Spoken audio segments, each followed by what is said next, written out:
السلام عليكم بنياتي، يا رب دايما تكونوا بألف خير.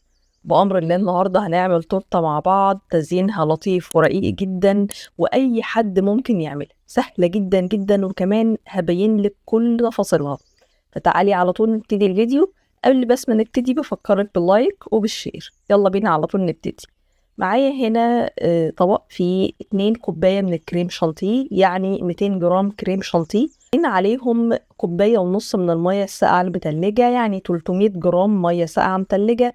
وعليهم من تلت لنص كوباية من السكر البودرة، يعني 80 جرام من السكر البودرة. تعالي بقى نحط الحاجات دي كلها كده على بعض في العجان. طبعا بنبتدي بالمية وبعدين ننزل عليها بالكريمة والسكر علشان الكريمة ما تلزقش تحت في قاعدة العجان.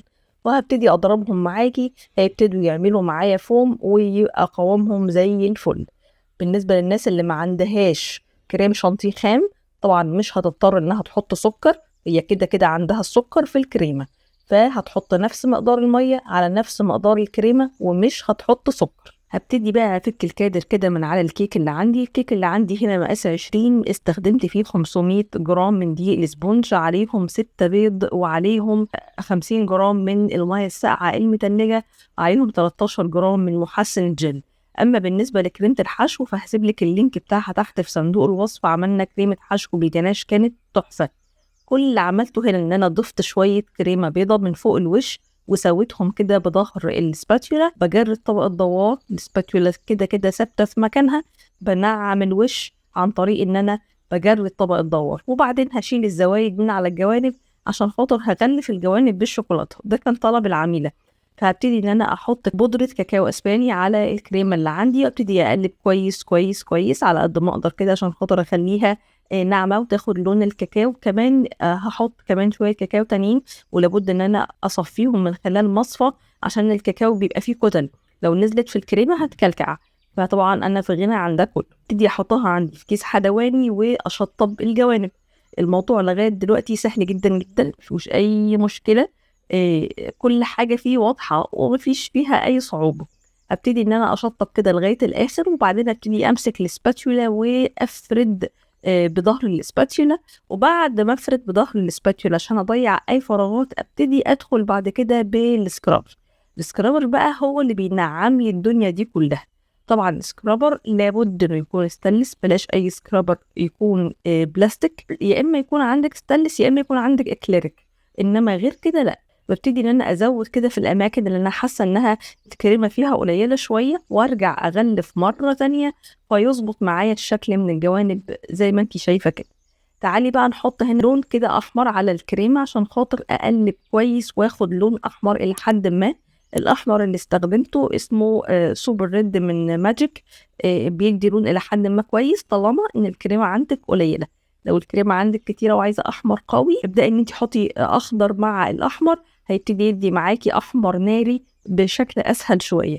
هبتدي هنا بقى بخله كده ارسم شكل قلب. لو ما عندكيش الملكه بتاعت انك ترسمي شكل بسيط على التورته، ابدأي قطعي ورقه زبده على شكل قلب وحطيها على وش التورته وحددي من حواليها، بالتالي هتديكي شكل القلب. هبتدي بقى احط الكريمه عندي هنا في تب كده مدور على شكل دايره كده، عشان خاطر ابتدي اعمل دوتس دوتس نقط نقط على حواف القلب، والدوتس كلها مسحوبه لجوه.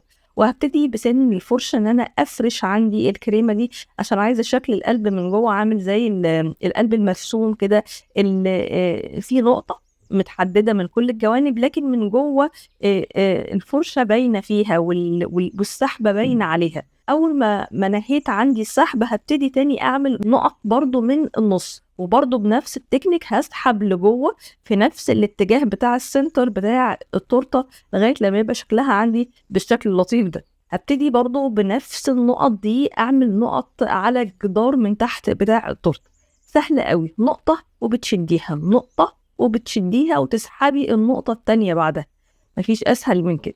دي هتعملك زي شكل السلسله كده، عبارة عن نقط نقط لفة حوالين التورته كلهم بنفس المقاس. هنا بقى شكل التين كده ماسكين في بعض.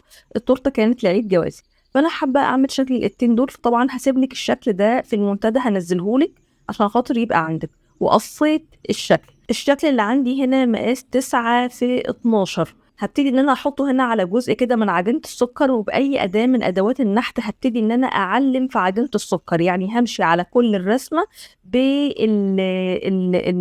الأداة اللي معايا عشان تعلم تحت في عجينة السكر، عشان لما ابتدي ان انا احددها بالالوان الجل تبتدي انها تظهر معايا. وكمان هقص بالقطر على نفس اللي انا علمته، فبأي قطر حاد، بأي سكينة البوز بتاعها يبقى رفيع كده، تبدأي ان انتي تحددي بيها الرسمة وتشيلي الزوايد. سهلة جدا سهلة جدا، ما فيهاش اي مشكلة. طيب بعد كده هعمل ايه؟ هبتدي ان انا بقى احدد الشكل كده من بره عشان اي تناتيش كده تروح معايا، واشيل ورقة الزبدة من فوق الوش. هلاقي طبعا زي ما انتي شايفة العلامات تحت محددة معايا. هجيب نقطة كده من اللون الاسود الجل على قلم فلوماستر فاضي عندي، وغسل السن بتاعه كويس جدا، وشايله الانبوبة من جوه رمياها اساسا، وابتدي ان انا احطها كده في اللون الجل واعلم على الشكل اللي انا حددته. هعلم على التفاصيل من جوه، وكمان هحدد الشكل من بره، فبالتالي تديني شكل الايدتين او الايد والايد اللي ماسكين مع بعض كده بصباعهم، وشكلها لطيف وحلو قوي وسهل جدا. تدهيني بقى ظهرها بشوكولاتة بيضة، وبعدين تبدأي تمسكيها بالراحة كده وتحطيها في السنتر بتاع التورتة على شكل القلب. اعتقد يعني حاولت اشرحها لك بابسط شكل ممكن عشان تبقى سهله عليكي ان شاء الله في التنفيذ. لغايه كده انا خلصت تورته النهارده. اي سؤال ليكي تحت امرك في الكومنتات. اوعي تنسي ان احنا مقاطعين وهنفضل دايما مقاطعين. اللهم يا رب يا رب فك الكرب عن اخواتنا واجعل نصرك قريب بامر الرحمن. ربنا يوفقكم يا احلى بنيات، وصباحكم دايما زي الفل.